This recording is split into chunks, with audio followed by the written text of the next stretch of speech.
Hola, ¿qué tal? ¿Cómo están? Bienvenidos nuevamente a Webinarios Hammurabi. La charla que vamos a brindar hoy es en el marco del Seminario Profundizado de Derecho Civil y Procesal Civil que se encuentra organizado por el doctor Marcelo López Mesa. Con muchísimo gusto recibimos a este gran académico y tenemos el placer de escucharlo una vez más en esta oportunidad para hablar de la responsabilidad civil y los jueces. Muchas gracias. Adelante, Marcelo. Bien, buenas tardes. Un placer estar nuevamente con ustedes. Muchas gracias, Anabela. Muchas gracias a la editorial Hammurabi, donde hace un tiempo que estoy trabajando con ellos muy a gusto, así que cada vez mejor. Así que realmente gracias a todos por estar. El tema del que vamos a hablar hoy implica una vuelta de tuerca de los temas que yo suelo hablar. ¿Por qué? Porque normalmente hablo sobre la responsabilidad civil por un lado, y en algunas charlas para magistrados, como por ejemplo una reciente que di para los jueces de Paraguay, hablo de la técnica de la sentencia. Lo que vamos a hacer hoy es algo novedoso, porque vamos a mezclar ambos temas, analizando la responsabilidad civil desde el punto de vista de los jueces, lo que implica no solamente hablarle a los jueces, sino hablarle a los abogados para cómo es mejor que le planteen las cosas a los jueces para poder tener éxito. Y entonces yo he tenido una gran ventaja en esto, porque yo he entrado y he salido del Poder Judicial. Ya me fui 3 veces del Poder Judicial. Normalmente siempre he vuelto. Vamos a ver esta última que me fui. Pero me voy, estoy un tiempo y luego con los años vuelvo a un cargo superior. De modo tal de que tengo una ventaja que pocos jueces y pocos abogados tienen. Yo he visto desde los dos lados de la mesa de entradas al derecho procesal y al derecho civil, lo cual me da una mayor interacción, una mayor capacidad de análisis, una cierta objetividad, de modo tal de no encerrarse en los criterios que uno pueda tener. Así que lo que vamos a ver hoy es una visión un poco panorámica de un tema que normalmente se aborda desde una perspectiva lineal y no transversalmente como lo vamos a ver hoy. En primer lugar, lo que vamos a hablar es de el encuadramiento de los supuestos en una categoría resarcible, en una categoría normativa, en una categoría, digamos, legislativamente prevista o la necesidad de interpretación o integración. Lo primero que tenemos que decir entonces es que, contrariamente a lo que la gente cree, la labor que ejercitan los jueces no es la más importante de ellas, la interpretación de la ley. En la labor que realizan los jueces, la interpretación viene en un segundo o tercer plano. Y por ende, en la labor que ejercen los abogados, también la interpretación debe venir en un segundo o tercer plano.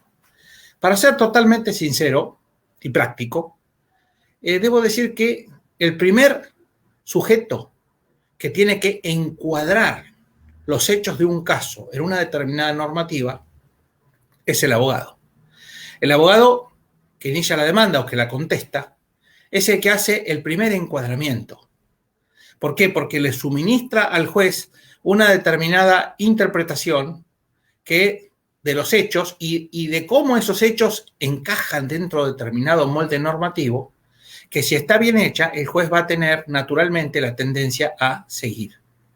Entonces, un buen abogado es aquel al que le hace a los jueces un borrador de la sentencia en cada una de sus presentaciones.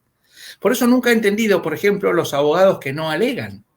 Muchos abogados tienen la costumbre de, cuando le corren vista digamos, le ponen los autos para alegar, no presentar alegato. Eso es perder una ocasión valiosísima, porque el alegato puede ser perfectamente el borrador de la sentencia que uno le suministra al juez. Y si ese borrador está bien hecho y el juez tiene mucho trabajo, lo cual suele ocurrir, si no le salta ninguna alarma a la vista inmediatamente, muy probablemente tenga la tentación de seguir ese encuadramiento provisional. Entonces, lo primero que tenemos que hacer es analizar el caso que nos llega, si somos abogados, para planteárselo al juez de un modo que sea entendible, claro, comprensible y que además sea fácil de poder seguir. Yo recuerdo cuando me presenté una vez a un concurso en la Corte de la Provincia de Buenos Aires, era muy, muy joven yo y realmente me presenté a ver qué pasaba. Y estudiaba con una señora, una abogada más grande, que decía que ella siempre escribía para que no se le entienda, porque después de algo iba a poder agarrarse. Eso es un delirio, una locura. Porque si cuesta que los jueces le hagan lugar a uno con las pretensiones, cuando lo entienden, imagínense cuando no. Solamente por un milagro podría tener suerte una persona así. Entonces, como primera medida, cuando un abogado le llega un caso, analiza los hechos, mira bien los hechos, analiza bien la plataforma fáctica del caso, porque la plataforma fáctica del caso es la rampa de despegue de toda pretensión. Si no se conoce bien, no se describe bien el caso, difícilmente después se pueda obtener una sentencia favorable. Entonces, como primera medida, el relato de los hechos en la demanda o en la reconvención, si fuera el caso del demandado que reconviene, tiene que ser escrupuloso, detallista, porque tiene que cumplir una carga, que es la primera carga de todo litigante, que es la carga afirmativa. Hay dos cargas que son sucesivas y complementarias, la carga de la afirmación o afirmativa y la carga probatoria o carga de la prueba. Si ambas cargas no se cumplen y no coinciden, los hechos que en ellas se describen no van a poder ser tenidos en cuenta por el juez, sea porque no fueron introducidos temporáneamente o sea porque no han sido debidamente acreditados. Entonces, como primera medida, en la demanda, la descripción de los hechos tiene que ser escrupulosa, detallada, no hay que omitir nada. No hay que hacer, como en algún juicio que me tocó resolver cuando era juez de cámara, en donde el propio apelante decía que, y en la demanda misma, no solo no llegó por apelación, pero en la demanda, decía que él se había desmayado y que no había testigos y que él no podía describir la mecánica del accidente. Si un litigante no puede describir la mecánica del accidente y el juez es un juez correcto, automáticamente no puede hacer lugar a la pretensión si no hay otras pruebas. Porque sin saber la mecánica del accidente, es endemoniado, diabólico, probar la relación causal, porque ni siquiera se sabe cómo ha sucedido el hecho dañoso. Entonces, como primera medida, la carga de la afirmación, detallada, escrupulosa, descripto los hechos, la plataforma fáctica con todo detalle. Una vez hecho eso y ofrecida la prueba y acompañada la documental, lo que hay que hacer es hacer un encuadramiento. De eso es un encuadramiento provisorio que hace el abogado, porque claro, el juez tiene la carga del principio iura curia novit, es decir, que si el abogado se confunde, no acierta en el encuadramiento, el juez puede reencuadrar hasta el marco normativo definitivo. Pero es muy importante que el abogado haga el encuadramiento. Y ustedes me dirán, ¿y cómo no lo va a hacer? Bueno, uno ha visto tantas cosas realmente. Había un abogado en Neuquén, yo ejercí en varios foros, pero había un abogado en Neuquén cuando yo era funcionario judicial, relator de Cámara primero y del Superior Tribunal después, que todas sus demandas tenían la misma formulación jurídica, donde decía derecho, decía, fundo el derecho que asiste a mi parte en lo dispuesto por los artículos 1, siguientes y concordantes del Código Civil. Y uno le decía, pero perdón, no tendría que ser más específico, estimado, la verdad que no, yo hago el encuadramiento y que el juez haga lo que quiera después. Eso, en el fondo, es una confesión de ignorancia jurídica. Y obviamente a ninguno, por lo menos a nosotros, a nuestra generación, nos habían inculcado que uno no podía pasar como ignorante delante de los jueces. Entonces, un encuadramiento así realmente mueve a risa, mueve a broma.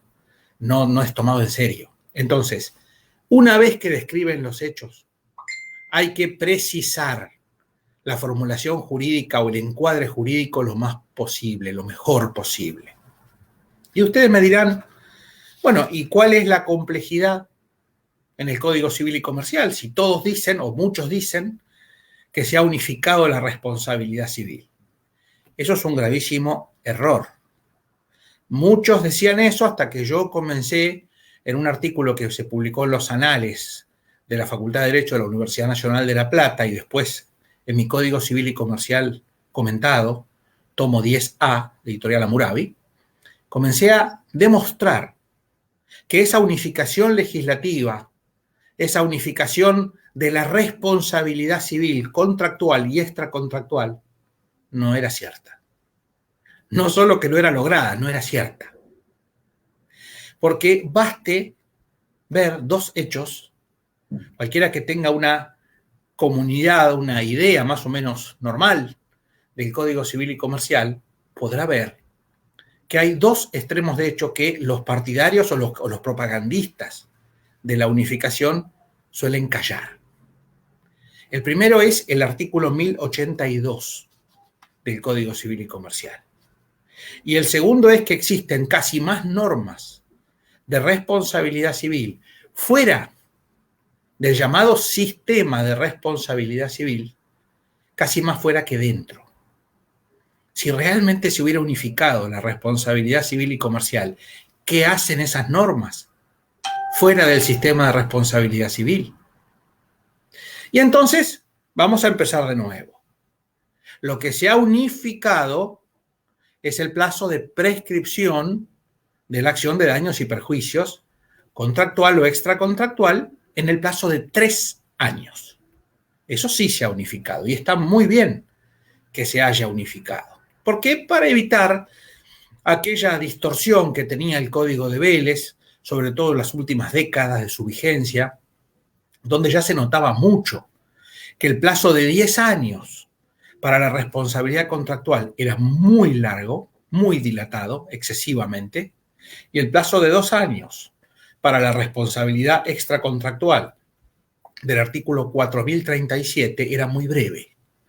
Entonces se ha buscado algo intermedio, 3 años, para estos tiempos que corren, es un plazo correcto, es un plazo adecuado, y además que tiene la gran ventaja de que ese era el plazo de prescripción que establecía la Ley de Protección del Consumidor 24240, con lo cual ya la gente estaba habituada a ese plazo de 3 años. Un plazo el que no puede accionar en 3 años no va a accionar en 5 ni en 10, porque evidentemente tiene alguna traba, alguna historia, más que nada de voluntad, de decisión.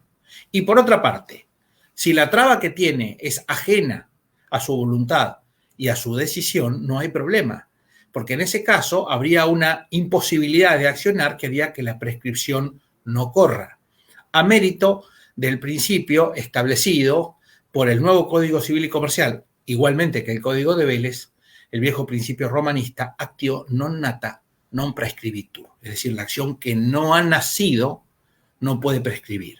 Y para el caso, una persona que tenga alguna imposibilidad de hecho o alguna imposibilidad de derecho de hacer, digamos, válida determinada pretensión porque no la puede formular todavía, porque depende de algo que todavía no está, por ejemplo, la consolidación de una incapacidad o alguna otra cuestión, obviamente recién a partir de ese momento le va a correr la prescripción.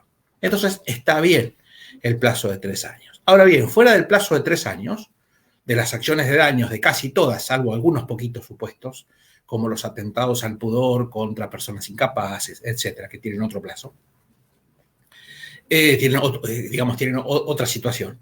Normalmente el plazo de prescripción de todas las acciones de daños es de 3 años. Ahora, fuera de eso, no se ha unificado la responsabilidad civil y comercial. La responsabilidad, digamos, en los supuestos de contractual y extracontractual y civil y comercial. En realidad hay mucha dispersión. ¿Y por qué? En primer lugar, hay que reparar en el texto del artículo 1082 del Código Civil y Comercial. Si se hubiese unificado la responsabilidad contractual y extracontractual, pues ese artículo no debiera estar allí y no podría tener ese texto ni ese título. El título de ese artículo es reparación del daño y está dentro del capítulo que es extinción, adecuación y modificación del contrato. Si se hubiese unificado la responsabilidad contractual y extracontractual, ustedes me dicen cómo podría existir esa norma con ese título en materia de contratos. Obviamente que no podría estar allí. Y menos aún podría tener el contenido que tiene. El artículo 1082 dice, la reparación del daño, cuando procede, queda sujeta a estas disposiciones. A. El daño debe ser reparado en los casos y con los alcances establecidos en este capítulo, en el título 5 de este libro y en las disposiciones especiales para cada contrato. Más claro, agua. Además de todo lo que hemos dicho, que es revelador de que es una confesión del legislador de que no se ha unificado la responsabilidad contractual con la extracontractual. Además, le da prioridad a los contenidos de este capítulo. De este capítulo, que ¿cuál es? Extinción, adecuación y modificación del contrato. Quiere decir que los contenidos de daños que están allí tienen prioridad sobre los del sistema de responsabilidad civil. En segundo lugar, también las disposiciones especiales para cada contrato. Quiere decir que el mismo legislador reconoce que hay contenidos de daños y perjuicios en los pliegues de la regulación de cada uno de los contratos específicos. Finalmente, otro error, comete un serio error el legislador allí, cuando remite al título quinto, dice, de este libro. El título quinto de este libro es un error remitir, porque en realidad debió haber remitido al título 1, al capítulo 1 del título quinto y no a todo el título quinto. Porque el título quinto involucra, además de responsabilidad civil, a los cuasicontratos. ¿Qué tienen que ver los cuasicontratos para la reparación del daño contractual? Obviamente que eso es absolutamente erróneo. De hecho, el proyecto de reforma del Código Civil y Comercial, igual ya casi nadie se acuerda, de Pizarro y Rivera, siguiendo mi doctrina y con cita de mi doctrina, había justamente corregido ese artículo o propuesto corregir ese artículo remitiendo solo al capítulo 1 del título quinto. ¿Por qué? Porque solamente la responsabilidad civil. Artículos 1708 a 1780. Bien, aclarado entonces que el nuevo Código Civil y Comercial no ha unificado verdaderamente la responsabilidad contractual y extracontractual, sino que ha establecido un núcleo duro, podríamos llamar así la parte general de la responsabilidad civil, donde está lo principal de su regulación, en los artículos 1708 a 1780, capítulo 1 del título quinto. En ese caso, tenemos lo principal allí reunido, los presupuestos de la reparación, los principales supuestos, etc. Pero existe muchísima cantidad de normas de responsabilidad civil fuera de ese continente. Yo me he tomado el trabajo, primero en un artículo y luego en mi Código Civil y Comercial comentado, Editorial Hammurabi, tomo 10A, ya obviamente publicado tanto en ebook como en papel. Me he tomado el trabajo en las concordancias de ubicar todas las normas que están colocadas asistemáticamente en materia de responsabilidad. Son una cantidad. Yo les digo más, comencé a analizar las normas que estaban fuera del sistema, entre comillas, de responsabilidad civil, cuando comencé a mirar el código. Y primero encontré 7 u 8 normas, dije, caramba, se les ha escapado. Después ya eran 18. Después 23. A la semana 28, a la semana 35, cuando llegué a 52, pero no 52 normas, 52 normas o grupos de normas, con lo cual, si contamos todo, capaz son igual o más que las normas que están dentro del sistema y se refieren a responsabilidad civil. Si eso no es asistematicidad, ¿qué lo es? A veces veo en la revista La Ley y en otras revistas algunos títulos y algunos contenidos de algunos trabajos que realmente mueven a risa. La sistematicidad del Código Civil y Comercial. Eso es como hablar sobre el unicornio azul. Si el código no es sistemático. Entonces empiezan las explicaciones, porque el código de Vélez no era sistemático. Está bien, pero este tampoco. En todo caso, este puede ser un poquito más sistemático que el código de Belén en algunos aspectos. Pero baste pensar, por ejemplo, que en materia de mejoras tiene 3 bloques dispersos para arreglar las mejoras en el bloque de derechos y obligaciones, en el bloque de locación, en el contrato de locación y finalmente en derechos reales, para ver qué sistemático no es, debiera estar todo junto. Baste ver que, por ejemplo, la imposibilidad de cumplimiento como figura del derecho contractual y obligacional tiene 6 normas y bajo el título imposibilidad de cumplimiento solamente hay 2. Las otras 4 están dispersas, una en materia de cláusula penal y 3 en materia de responsabilidad civil. Quiere decir que esas normas, y digo esto no porque quiera burlarme de los miembros de la comisión, sino porque quiero señalar el extremo peligro que existe en no detectar determinada norma específica que pueda ser aplicable en cierta materia y soslayarla u omitirla en su consideración, lo cual puede ser terrible en cuanto a los resultados que produzca. Por ejemplo, omitir el artículo 792 in fine en materia de imposibilidad de cumplimiento que hace presumir la imputabilidad del deudor ante el incumplimiento. Y en materia de responsabilidad civil hay carradas de normas que son muy importantes, que están fuera del llamado sistema de responsabilidad civil.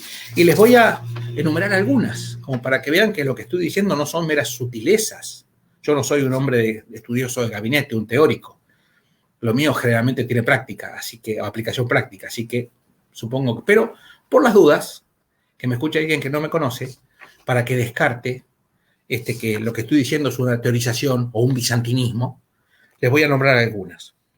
La primera que está fuera es el artículo 52. El artículo 52 en el libro 1 claramente es la norma más importante en materia de prevención del daño y no está contenida en donde debiera estar, entre los artículos 1710 a 1713. Ya tenemos una importante. Pero no solo en los libros desparramados por todos los libros del Código Civil y Comercial hay normas de responsabilidad civil, sino que también hasta en el título preliminar.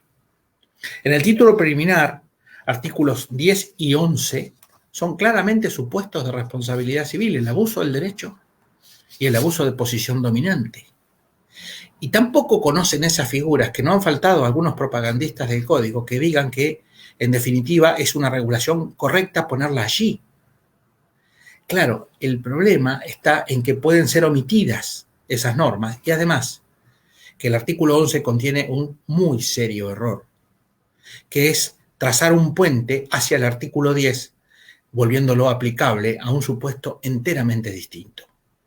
Porque el abuso del derecho no tiene nada que ver con el abuso de posición dominante.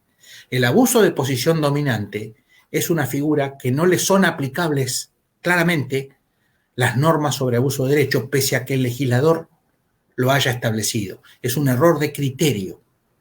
Y ustedes van a decir por qué. Muy sencillo, porque las dos instituciones están regidas por principios absolutamente diferentes y tienen una diferente esencia. Lo único que las une es el nombre. ¿Y por qué digo que tienen una diferente esencia? Porque el abuso del derecho, y en esto coincido con la profesora Aida Kemelmacher de Carlucci, los dos pensamos igual en este aspecto y lo hemos dicho frente a la incomprensión de muchos que se dicen doctrinarios. El abuso del derecho, el acto abusivo, no configura un acto ilícito. Mejor dicho, no configura un hecho ilícito. ¿Por qué? Porque si el hecho fuera ilícito no vale la pena aplicar la teoría del abuso, ya es ilícito, de por sí tiene su régimen. Entonces, en el acto abusivo, el hecho es lícito, pero disfuncional o antifuncional. En cambio, en el abuso de posición dominante, el hecho es ilícito, es claramente ilícito, porque hay una tentativa de aprovechamiento de la debilidad de un consumidor o de la monopolización del mercado o de la creación de un oligopolio. Entonces el hecho es ilícito. Entonces le estamos aplicando normas pensadas para un hecho lícito, pero antifuncional, a un hecho que es ilícito, el abuso de posición dominante, de acuerdo a la redacción que tiene el artículo 11, que además no es un dechado de virtudes porque tiene multiplicidad de errores, como por ejemplo distinguir dos abusos de posición dominante en el seno del derecho argentino. Y así somos los argentinos, así estamos acostumbrados a andar a los bandazos. Antes no había abuso de posición dominante, hace unas décadas, y se podía hacer, la gente podía hacer cualquier cosa, los comerciantes podían hacer cualquier cosa. Bueno, de hecho lo siguen haciendo. Ahora, no contentos con haber receptado el abuso de posición dominante, receptaron dos. Porque como está formulado en el artículo 11, es uno distinto al que está establecido en la ley especial, que es la última ley que reguló el tema en el Código Argentino y al cual remite el artículo 11.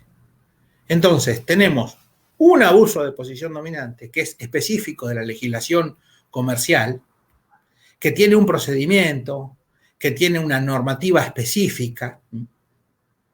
Y tenemos otro abuso de posición dominante, que es el del artículo 11, que es diferente a ese y que no tiene casi requisitos, que es muy, muy flexible, y que yo personalmente creo que debe ser aplicado a los supuestos en que el consumidor sufre abuso de posición dominante, a diferencia del otro abuso de posición dominante, donde el principal sujeto legitimado para actuar es el competidor perjudicado por prácticas monopólicas u oligopólicas. Entonces vemos cómo hay una serie de contenidos muy importantes de responsabilidad civil que están fuera del sistema. Pero eso no es nada, hay muchos más. Yo les pido que lean el listado de supuestos que yo he consignado en mi Código Civil y Comercial comentado, y van a ver que es enorme. Por ejemplo, tenemos supuestos como el artículo 275, que establece la responsabilidad por dolo. Yo pregunto, ¿el dolo no es un presupuesto, no es un factor de atribución de responsabilidad contemplado por el artículo 1724? ¿Para qué poner la responsabilidad por dolo en el 275? Cuando además la responsabilidad por dolo en el 1724 está solamente inferida. Le ha faltado trabajo a esa norma. Y seguimos. Tenemos otras normas como, por ejemplo, los artículos que hablan de, los artículos 1273 a 1277, que hablan del contrato de obra, antes llamado de locación de obra. La responsabilidad derivada de la ruina, está todo allí. Entonces vemos cómo hay la responsabilidad del hotelero, la responsabilidad del transporte, en el mandato. O sea, vemos cómo los contenidos contractuales generan una dispersión regulatoria en las responsabilidades nacidas del incumplimiento contractual. Y esto no puede ser omitido. No podemos hacer como ese litigante de Neuquén que decía fundo en los artículos 1 siguientes y concordantes, porque eso es no hacer el trabajo. Y eso es como tirar la moneda. Uno tira la moneda al aire y puede caer cualquier cosa. Porque si uno al juez no le da, por lo menos su visión, el juez puede tomar la que le parezca e incluso la que algún relator le acerque. Entonces, es peligroso no hacer este trabajo. Entonces, ¿cómo haríamos nosotros una vez que sabemos todo esto? Que lo de la unificación contractual y extracontractual no es cierto, o en todo caso es una enorme exageración, que puede ser sostenida solamente negando normas vigentes. ¿Cuál es el colmo de los desatinos?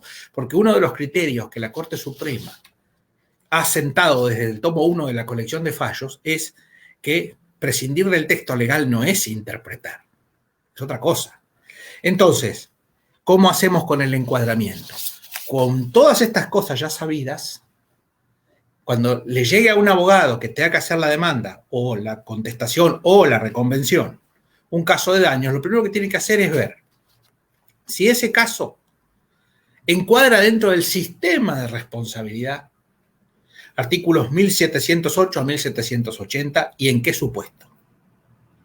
Si no encuadra allí, ver si encuadra en alguno de los supuestos de responsabilidad contractual y en alguno de los contenidos de responsabilidad civil que están fuera del sistema. ¿Y en cuál? Y entonces presentar una exégesis de esa norma en la que encuadra este supuesto nuestro, tratando de que el juez advierta que es razonable, verosímil, correcta y que entonces nos dé la razón. Y por otro lado, si alguno de los que me escucha es juez, lo que tiene que verificar cuando le llega un caso es justamente lo mismo. Si el caso es de responsabilidad contractual o extracontractual, si es contractual, si tiene regulación específica, y si es extracontractual, ir al bloque, a la llamada parte general, como yo le llamo, pero en realidad se llama sistema de responsabilidad civil, y ver allí en qué normas se encuadra. Ustedes me dirán, ¿y cómo dijo recién? A ver si tiene una norma que prevea el asunto, porque hay muchos supuestos de responsabilidad que no están contemplados en el Código Civil y Comercial. Así como el Código de Vélez, con mucha mayor razón, porque era un código del siglo XIX, no preveía todos los supuestos de responsabilidad civil, el nuevo Código Civil y Comercial tampoco.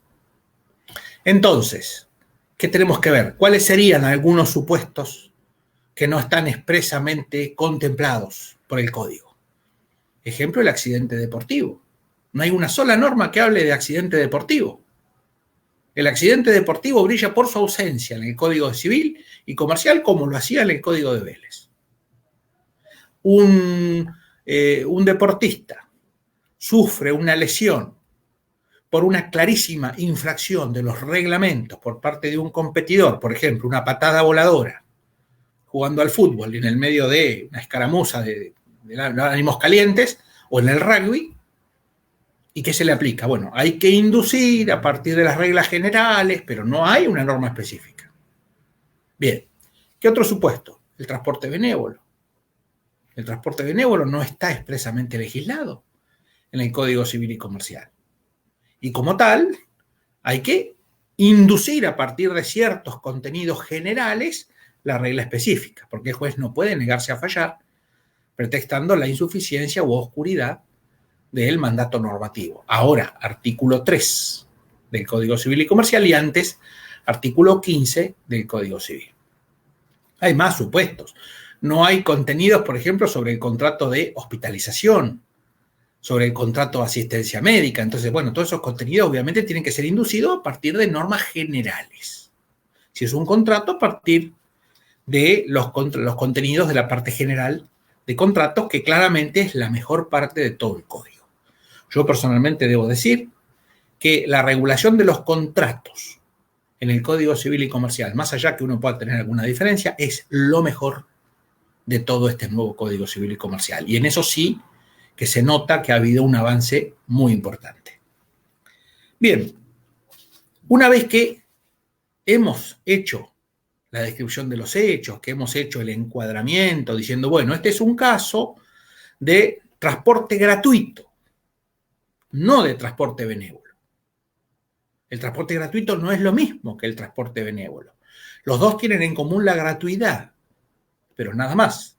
Porque el transporte benévolo es absolutamente desinteresado y en el gratuito suele haber un interés. A mí me tocó resolver alguna vez este asunto en un caso, uno de mis primeros votos como camarista, en el caso Sosa contra Aracena, de la Cámara de Apelaciones de Trelew, Sala A, un fallo del año 2008, donde un patrón le pagaba a sus empleados el transporte para ir a trabajar hasta el lugar de trabajo desde la ciudad de Puerto Madryn. Ese es un transporte gratuito, no un transporte benévolo. ¿Por qué? Porque hay un pago, solamente que el beneficiado no es el que paga el patrón, pero el transporte es gratuito para él, pero se le aplican los mismos criterios que al transporte oneroso, no que el transporte benévolo. Entonces, todas estas precisiones hay que hacerlas. Cuando uno hace todas estas precisiones, uno le está dando al juez el mapa en el cual se ubican o cuáles son las coordenadas donde nosotros vamos a ubicar nuestra pretensión. Puede pasar que no haya una norma específica, en cuyo caso hay que hacer todas estas aclaraciones. O puede ser un caso bastante más fácil, en el cual, por ejemplo, un cliente les traiga un asunto en el cual haya que simplemente subsumir en una norma.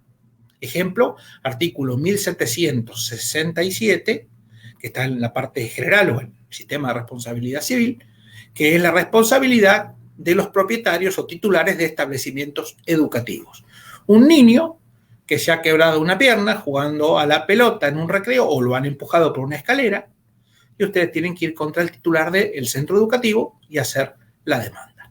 Allí está mucho más claro cuál es el anclaje normativo y que hay una norma especial en la parte general o sistema de responsabilidad civil. Pero me gustaría dar algunas pautas que normalmente en el derecho argentino no se suelen mencionar, desde el momento que dicen que se han unificado. Responsabilidad contractual y extracontractual no van a ser la mayoría las sutilezas que vamos a decir ahora, que a mí me enseñó mi querido maestro, el maestro Philippe Letourneau.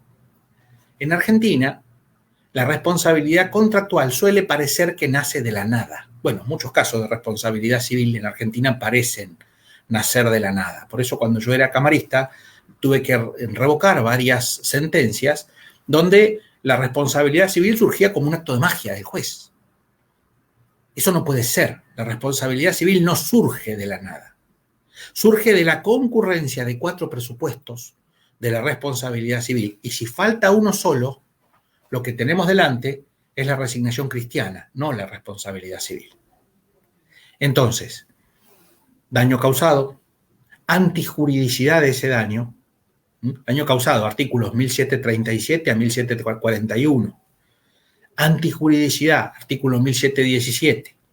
Relación causal adecuada, artículo 1726 y 1736 en cuanto a su prueba. Y existencia de un factor de atribución de responsabilidad, que es la respuesta a una pregunta concreta, porque este agente tiene que responder por este daño. Si no tienen una buena respuesta a esta pregunta, no hay que condenar. ¿Por qué? Porque condenar es cambiar el daño de bolsillo, del bolsillo del dañado al bolsillo del dañador. Y si no tengo una buena respuesta, no tengo un fundamento, a esa pregunta no tengo un fundamento para poder condenar. Si no concurren estos presupuestos, no hay caso de responsabilidad en general. Ahora bien, la responsabilidad contractual, para poder configurarse un caso de responsabilidad contractual, requiere otros presupuestos además de estos. Estos son de cajón para todos los casos, pero la responsabilidad contractual requiere otros presupuestos para configurarse además de esos. ¿Y cuáles son? En primer lugar, son 4 o 5, pero sobre todo 4. En primer lugar, la obvia existencia de un contrato. Sin contrato no hay responsabilidad contractual. Esto debiera parecer lógico, pero sin embargo hay autores, no vamos a hacer nombres porque después se ofenden, en fin, se victimizan, acá a la gente le gusta victimizarse, así que se victimizan, no, ¿qué dijo? No. Hay gente que ha llegado a sostener que la responsabilidad derivada del transporte benévolo es contractual. Han inventado un contrato de transporte benévolo. Eso es no conocer la realidad. Primero, hoy día muy poquita gente en la carretera levanta personas que hacen lo que se llama normalmente dedo o en España autostop. Y también muy poquitas personas hacen autostop, tienen que estar muy necesitadas porque es un riesgo mutuo del que sube una persona a su auto y del que sube al auto de otro. Puede pasar cualquier cosa en este momento, en este país como está la seguridad. Entonces, digamos que el transporte benévolo no es tan frecuente como era antes. Ahora bien, cualquiera que conozca la mecánica del transporte benévolo sabe que no hay un contrato de transporte benévolo. Yo subo una persona a mi auto por un ánimo de gauchada para llevar una maestra, por ejemplo, o un médico o un enfermero de un pueblo a otro en la Patagonia, que no suele haber muy buen transporte ni a cada rato, yo no estoy haciéndole firmar ningún contrato ni suscribiéndolo de hecho. Porque el ánimo es de gauchada, no busco ningún beneficio. Y sí busco hacer un acto de generosidad. Entonces, sin contrato no hay responsabilidad contractual. Esto lo dice el maestro Letourneau, incluso criticando a la jurisprudencia francesa, que en muchos casos también comete el mismo error. En segundo lugar, además de que existe ese contrato tiene que ser válido y vigente. Válido y vigente. Porque si el contrato no es válido, sino que es nulo, la responsabilidad es aquiliana, extracontractual. El contrato nulo da lugar a una responsabilidad aquiliana. En tercer lugar, el contrato tiene que estar vigente. Porque si el contrato no está vigente, la responsabilidad no es contractual, es aquiliana. Hay algún autor que ha sostenido que la responsabilidad postcontractual, que es un caso aislado, no hay muchos casos de responsabilidad postcontractual, son casos especiales, pero pongámosle que la responsabilidad postcontractual sería contractual, y hay que ver, porque a lo mejor se la ha contractualizado, pero si no, la responsabilidad postcontractual normalmente es aquiliana. Además, como cuarto requisito, el daño debe haberse producido o haberse generado por el incumplimiento de ese contrato, no por otra cuestión. Y en quinto lugar, el daño o el hecho no debe haber degenerado en un delito del derecho criminal, porque en ese caso la responsabilidad es netamente aquiliana o extracontractual. Vemos entonces que para que haya una responsabilidad contractual tienen que darse unos cuantos presupuestos, no es una cosa tan sencilla alegar, no, acá hay responsabilidad contractual. ¿Por qué? Porque yo lo digo. No, un momentito. Y lo mismo cabe para los jueces. Para los jueces, en una sentencia, decir que ha habido responsabilidad contractual requiere de este tipo de formulaciones.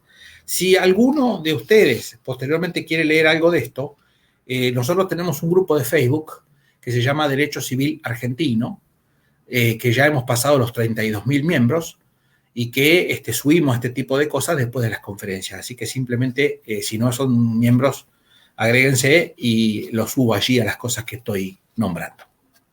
Bien, una vez que ya hicimos esta averiguación, si es contractual, si no es contractual, si hay norma específica. Si no hay norma específica, hay que hacer un acto de integración. El abogado sugerirlo y el juez, si no se lo hacen, Ibra Curianovit, hacerlo. Y si el juez de primera instancia no lo hizo porque no quiso, no supo, no pudo, lo que fuera, por el artículo 279 del Código Civil y Comercial, la Cámara de Apelaciones debe actuar como juez de primera instancia para hacer la sentencia en aquellas partes en que el juez de primera instancia lo hubiera omitido o soslayado. Bien, una vez que ya sabemos esto, si hay que interpretar o si hay que integrar, tenemos que, si hay que integrar, ser lo más prudentes posible, pues sabiendo que primero que nada hay que hacer una autointegración de cada ordenamiento. Y solamente en aquellos supuestos en que no haya normas a las cuales acudir, requerir normas de otros ordenamientos, haciendo lo que se llama una heterointegración. Este tema está muy complejo en este momento, muy candente, con el tema de la responsabilidad del Estado. Porque solamente 7 provincias, creo que son 7, puede haber alguna más, pero yo que personalmente creo que son 7, han dictado normas o de adhesión a la Ley Nacional 26944 o normas propias como la provincia de Mendoza en materia de responsabilidad del Estado.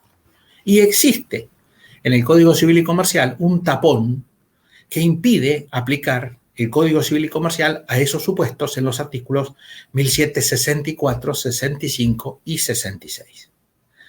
Y ahí ha habido de todo. Ha habido jueces que han aplicado la ley de expropiaciones, alguna jueza peregrina que ha aplicado el Código Civil, diciendo que como el Código Civil y Comercial no se puede, vuelve al Código Civil, lo cual nos parece realmente muy cuestionable, más allá del respeto que uno pueda tener, por una razón muy simple. El juez no puede devolverle la vida a normas que el legislador ha dado por derogadas. Entonces no hay una suerte de vigencia ultraactiva de tipo judicial de las normas. Entonces eso no, decididamente es una sentencia arbitraria, claramente. Entonces, ¿cuál sería la solución? La solución más fácil sería declarar la inconstitucionalidad de estos artículos 1764, 1765 y 1766 en aquellas provincias como la provincia de Buenos Aires, la de Santa Fe, la de Córdoba y otras que no han dictado normas especiales en materia de responsabilidad del Estado. Porque esas provincias exponen a sus ciudadanos a una capitis diminutio. es decir, a un acortamiento de sus derechos, porque los obligan o a soportar los daños que le ha causado el Estado, o a demandar por esos daños, pero sin una base normativa cierta. Entonces, con lo cual tienen muchas menos posibilidades que si hubiera un derecho claro, porque le pueden salir con cualquier cosa. Imagínense que un juez les puede salir con la norma expropiatoria de la provincia, otro con el Código Civil. ¿Por qué? Esa gente tiene derecho a la certidumbre. Bien. Ya sabiendo cómo, digamos, si se debe integrar o no, ya también sabemos por condición, digamos, por consecuencia, si se debe interpretar, porque si no se debe integrar, hay que interpretar. En el caso de interpretar o de integrar, yo les sugiero, como ex juez, les sugiero que la mejor idea en estos casos es no faltarle el respeto a la inteligencia de los jueces. Cuando uno ve un abogado que para decirlo en castizo, la va de vivo, que hace argumentaciones que realmente lo están tratando de idiota al juez, eso no suele ser buena idea.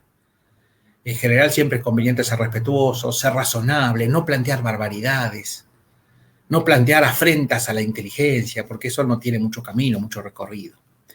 Entonces, si uno hace una formulación de lo que debe interpretar, que es correcta, que es más o menos certera, que trata así de sacar el mejor partido, de llevar el agua para su molino, pero de un modo razonable, tiene mucho más posibilidad de éxito que si directamente intenta confundir al juez con una serie de alegaciones al estilo escopeta, al tiro al montón, digamos así. Luego de todo esto, ya sabemos cuáles son los requisitos, ya sabemos cuáles son los dos supuestos de responsabilidad, hemos visto que había que integrar o no, y entonces lo que tenemos que hacer es, si somos abogados certeros, somos abogados buenos en un asunto importante, tratar de formularle al juez una propuesta hermenéutica de lo que se llama la norma total. Que la norma total que generalmente no es una sola norma para aplicar a un caso. La norma total de cada caso suele a veces componerse de 2 o 3 normas o de más. Como decíamos hoy, por ejemplo, en materia de imposibilidad de cumplimiento son 6 normas. 955, 956, 792, 1730, 1732 y 1733. 6 normas. Y en materia de responsabilidad también hay que aplicar varias. Normalmente no es común que haya una sola norma que sea certero, un dardo. Entonces, lo que hay que hacer es encontrar las diversas normas que componen la norma total, como llaman los alemanes, al conjunto de concatenaciones lógicas entre varias normas para encuadrar un caso. Y esa propuesta que tenemos que hacerle al juez tiene que ser razonable, prudente, tiene que ser clara. Y si del otro lado los jueces, o alguien que me escucha, seguramente habrá jueces, los jueces que hacen este encuadramiento también tienen que encontrar la norma total, tratar de ser claros, tratar de... en estos momentos de hace unos cuantos años, hay una tendencia judicial que es la tendencia al lenguaje claro. Es decir, ya no hablar de un modo que la gente no entienda, que el abogado tenga que ser un traductor de la sentencia para sus clientes, eso ya no va más. El cliente tiene el derecho de poder interpretar, lo cual tampoco significa que el juez tenga que hacer una sentencia como si le hablara infradotados, tampoco. Tiene que ser claro, pero no necesariamente pedestre. Tiene que ser claro, pero no infantil. Había algunas sentencias que uno ha visto que con diminutivo, o sea, eso no, tampoco. Eso es casi una falta de respeto a la inteligencia de la gente. Entonces, digamos, una cosa intermedia. Es algo así como los médicos, el deber informativo. O sea, no dar una sorbona médica, digamos, una clase magistral, pero tampoco hablarle a la gente con diminutivos o como si fueran débiles mentales. Algo intermedio. Luego de todo eso, tenemos que analizar cómo superamos la asistematicidad del código. ¿Por qué? Porque puede ocurrir que la norma que nosotros, que los hechos, mejor dicho, que nosotros tenemos que encuadrar, sean dudosos, que no se sepa bien en dónde encaja, cómo encuadra. Y en este supuesto lo que tenemos que hacer es tener en cuenta algunas ideas, algunas pautas, algunos tips, como se dice ahora. En primer lugar, la responsabilidad contractual por concepto es una responsabilidad de excepción. En la duda, si no fuera claro que es un supuesto de responsabilidad contractual, en la duda, cabe pensar que es una responsabilidad aquiliana o extracontractual. ¿Por qué? Porque ya vieron todo lo que tienen que reunirse para que la responsabilidad sea contractual. Si no es claro que esos 4 más 5 requisitos estén reunidos, hay que pensar que prima facie la responsabilidad es extracontractual. En segundo lugar, ¿cómo vemos el sistema de responsabilidad civil? Artículos 1708 a 1780. Si bien dicen que han unificado la responsabilidad, es claro que mayormente en ese sistema de responsabilidad los contenidos, en su mayoría, son contenidos aquilianos, extracontractuales. Aun cuando hay algunos, descollando el artículo 1728, por ejemplo, que es un supuesto claro de responsabilidad contractual o una regulación contractual porque extiende la previsibilidad en los supuestos de daño contractual. ¿Qué podemos hacer con esto? Bueno, en primer lugar, aplicar estos tips y aplicar fundamentalmente el criterio del artículo 1082. Siguiendo la guía, la brújula del artículo 1082, normalmente vamos a tener la posibilidad de superar la asistematicidad del código con cierto éxito y con poco riesgo para nuestros clientes, si tenemos clientes, o para, en el caso de los jueces, que es cuestión que mañana le puedan cuestionar el trabajo en un jury de enjuiciamiento, cosa que también hoy en día puede pasar. Para distender un momento y no aburrirlos tanto con esto, después seguimos, pero no me voy a olvidar nunca, cuando era funcionario en el Poder Judicial de Neuquén, que a un juez con el que yo colaboraba, un bárbaro, le pidió el juicio político por haber preopinado, porque en la sentencia de primera instancia, luego de los resultandos, había puesto: anticipo que por las razones que habré de suministrar seguidamente, voy a rechazar la demanda. Y eso para él, el denunciante, era haber preopinado. Eso es una grosería, porque el preopinar para un juez tiene que ser en otra sentencia, en otro decisorio, incluso hasta a lo mejor en otra causa. Nunca es la misma. Igualmente, tomé el dato y entonces en mis sentencias procuraba no adelantar qué iba a hacer para que no me vaya a tocar alguno de estos cuando era juez y vaya, todavía uno tenga que pasar un mal momento de gusto, de balde, como diría en España. Como ya hemos más o menos sabido cómo venimos trayendo el caso de responsabilidad civil y cómo lo vamos trabajando, también hay que aclarar que fundamental es la prueba. Un caso de responsabilidad civil, para volverse procedente, requiere primeramente una buena prueba, además de lo que venimos diciendo como trabajo técnico, la carga de la afirmación, todo, pero después una buena prueba, porque los hechos afirmados que no son debidamente probados no pueden ser esgrimidos. ¿Por qué? Porque el juez no puede hacer pie en las manifestaciones de las partes. ¿Por qué? Porque se aplica un criterio en tribunales desde los romanos para acá, que es el criterio que se conoce con un adagio romanista: in contra se pronunciatio. ¿Qué significa esto? Que lo que uno dice en juicio prueba en contra, pero no a favor. Por eso yo, cuando aconsejaba a algún absolvente que tenía cliente mío, tenía que absolver, yo le decía: usted no me agregue nada. No me agregue nada. No, doctor, que yo voy a ir a la audiencia y yo le voy a cantar 4 frescas y le voy a decir: no, mijo, no me agregue nada. ¿Es cierto o no es cierto? Punto. Porque todo lo que usted diga prueba en contra, pero no a favor. Y en el calor del momento, a lo mejor usted se turbe o reconozca alguna cuestión y terminemos peor. Entonces, ¿usted es cierto o no es cierto? Punto. Se acabó el tema, no me agregue nada. Algunos le hacían caso a unos y otros no. Y he visto gente que se ha hundido hasta los ijares, como decían en el campo, tratando de aclarar cosas que en el fondo oscurecieron más de lo que aclararon. Entonces, lo que dicen las partes prueba en contra, pero no a favor. Por eso hay que ser muy cuidadoso con lo que las partes dicen.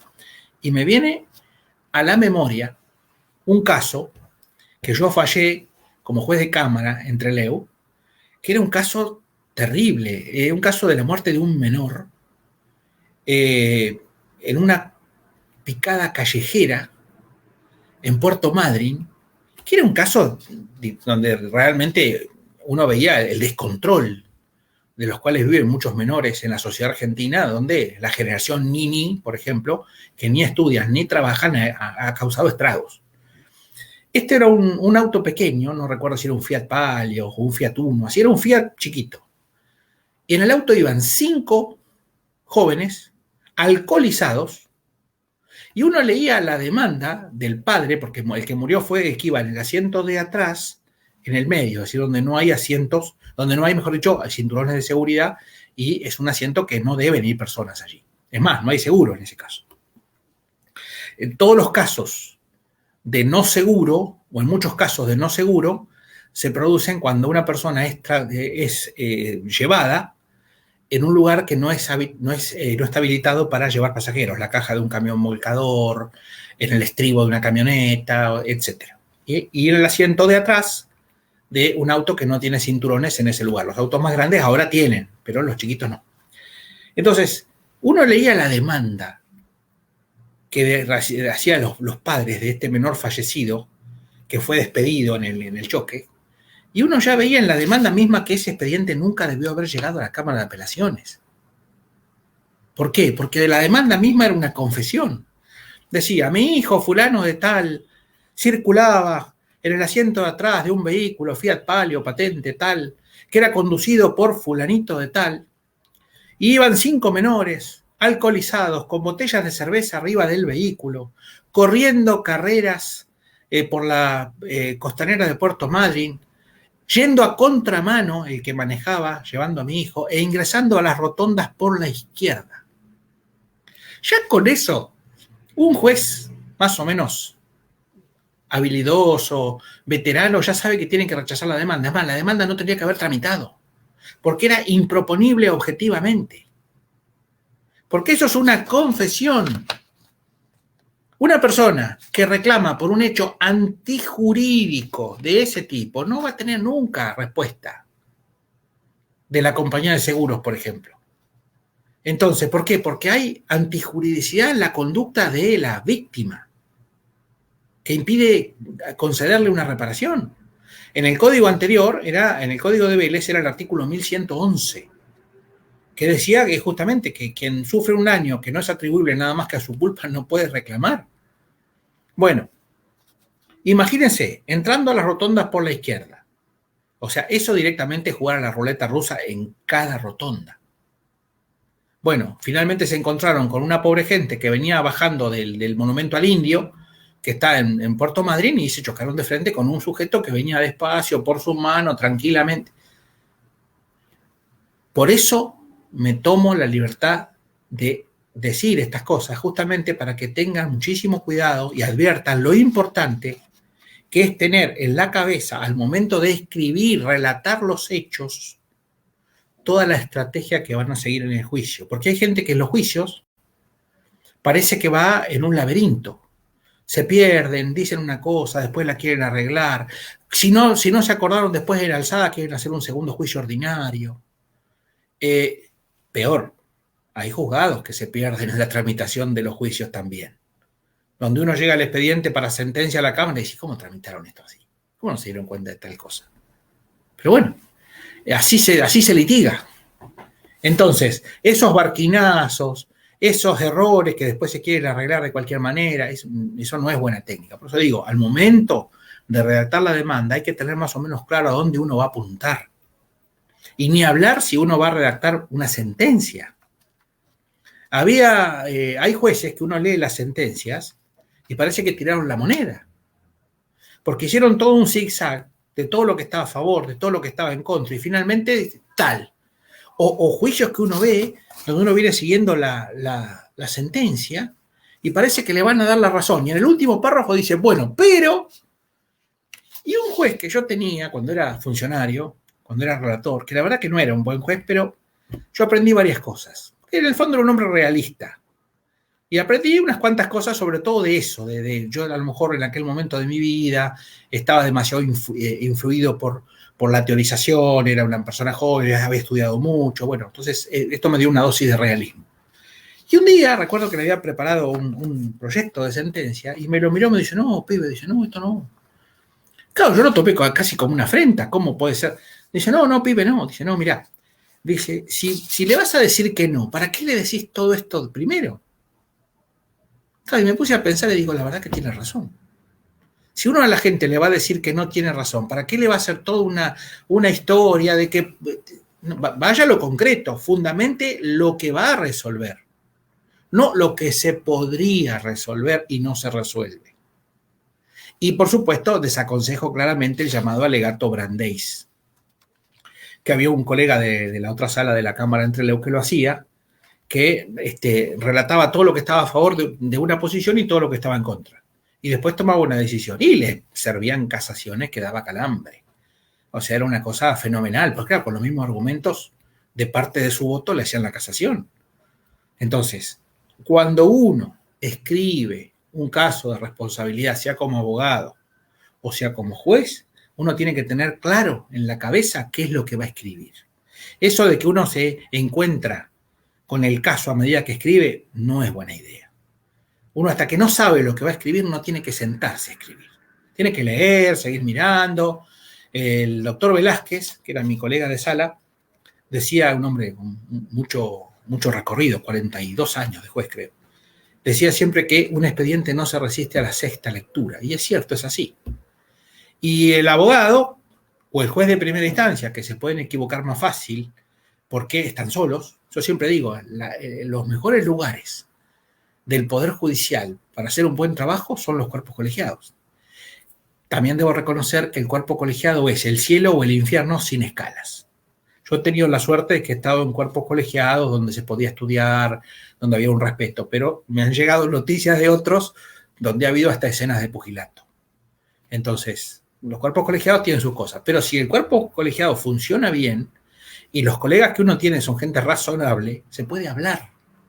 Entonces uno llega al acuerdo con una postura, por eso es importante la ceremonia del acuerdo en cada expediente, aunque sea informal.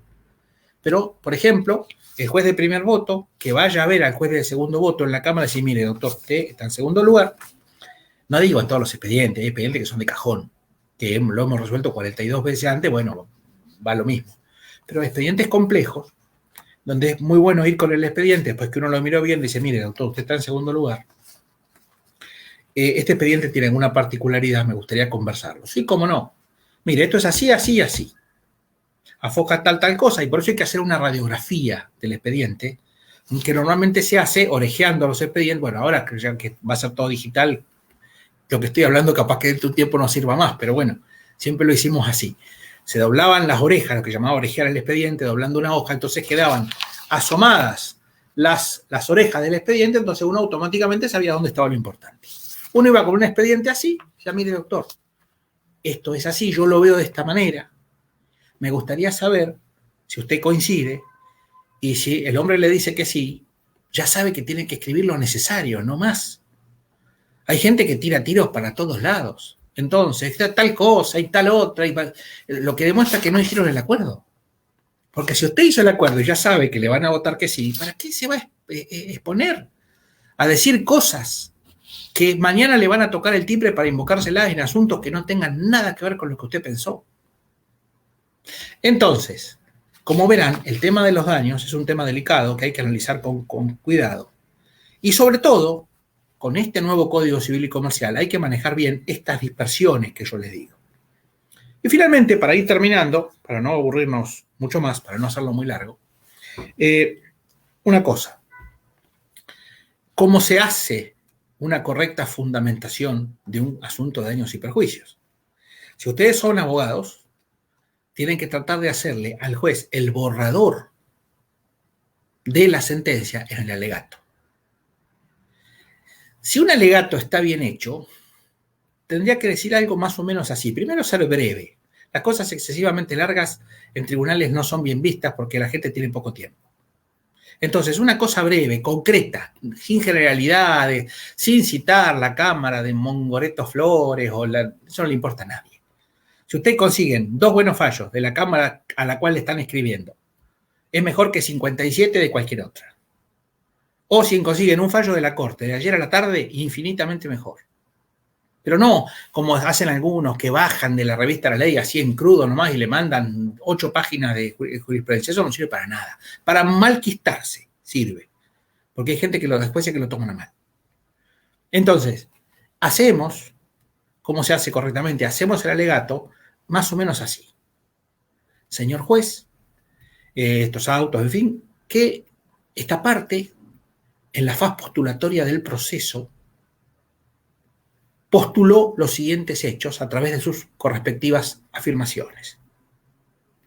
Tal, tal, tal, tal y tal. Que la primera afirmación de tal cosa fue probada por el testimonio del testigo Ponce. Respuesta a la tercera pregunta ampliatoria, Fojas 322, vuelta.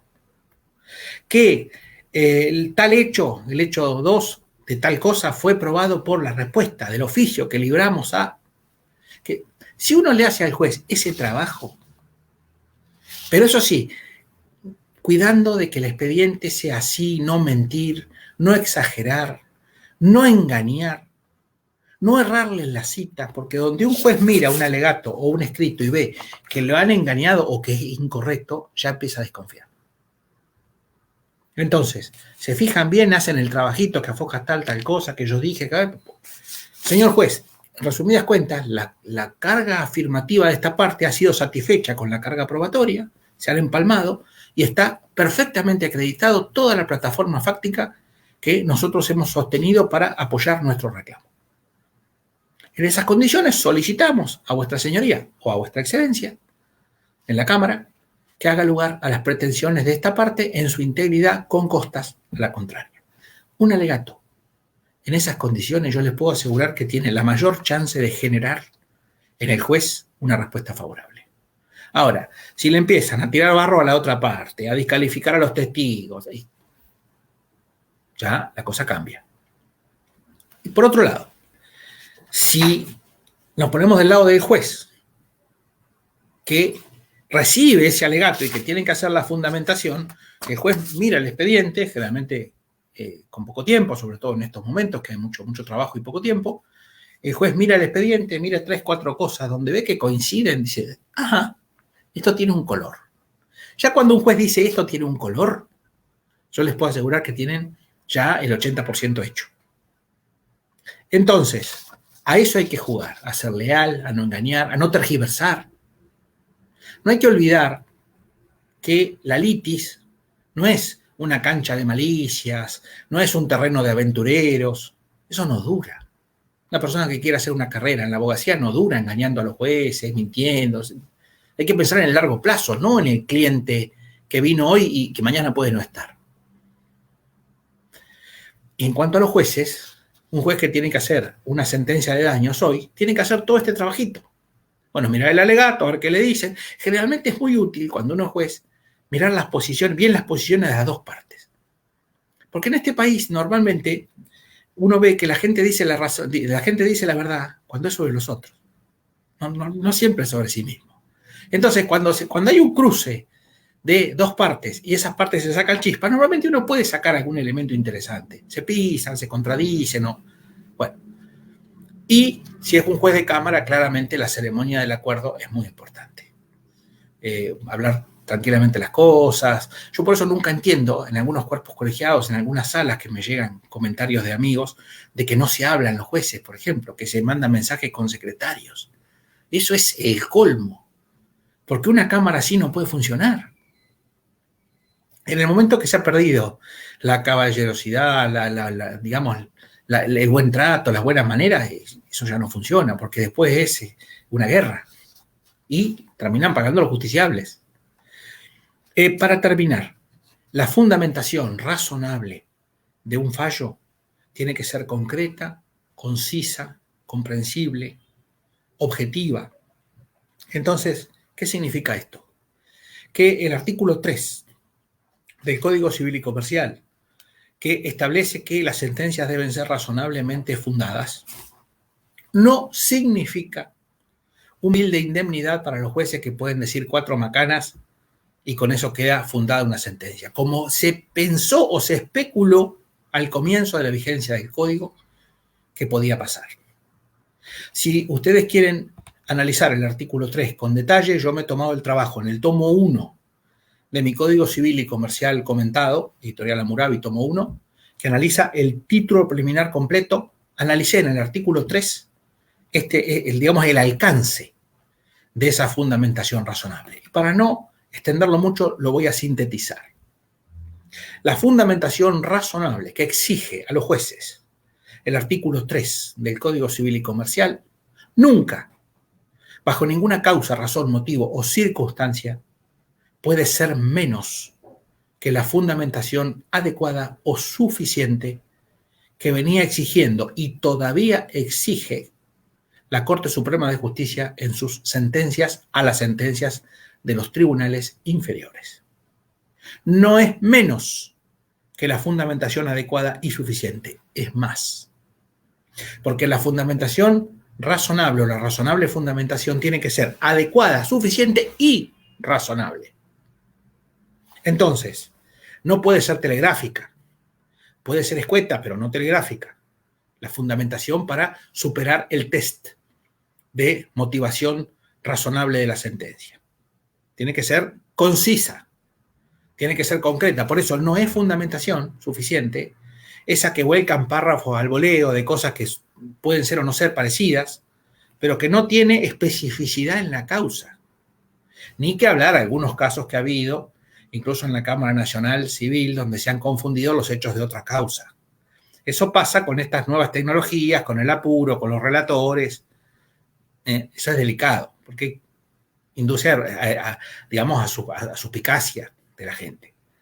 Entonces, la fundamentación razonable tiene que ser adecuada y suficiente, además de razonable. Entonces, cuando le suministramos, cuando el juez le suministra a las partes los postes indicadores del camino, en latín se diría del iter, que ha transitado el magistrado para llegar de estos hechos a esta solución y no a esta otra, estamos dando una fundamentación suficiente, que tiene que referir los hechos fundamentales de la causa y luego hacer un encuadramiento suficiente, necesario. Puede ser mínimo, pero tiene que ser suficiente. Nosotros en la sala mía, bueno, que era mi sala, ¿no?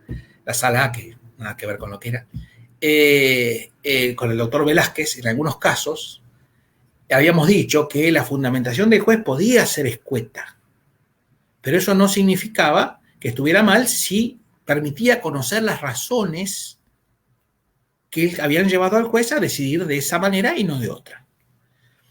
Tiene que ser objetiva, no puede ser que, digamos, el juez diga esto me parece a mí y no tenga ninguna cita, ningún apoyo. Esas directamente, esas cuestiones que son autorreferenciales, que nadie no citan nada, que tampoco. En el Código Civil y Comercial, como todavía hay poca doctrina y jurisprudencia, puede ser una fundamentación más legal. Si está fundado en derecho, como exigía la Corte de la Provincia de Buenos Aires antiguamente, que estuviera fundado en ley, bien positivista. Hoy en día, con el nuevo código, es admisible que no tenga tanto floripondio, tanta cita doctrinal o jurisprudencial, pero tiene que tener alguna objetividad lo que se resuelve, lo que se dice. Y además, si estamos hablando de cuantificaciones, la cuantificación, cuando llega el punto de la cuantificación no debe ser discursiva. ¿Por qué? Porque eso de apelar a según mi leal saber y entender o mi prudente arbitrio, en el fondo es la voluntad desnuda del juez.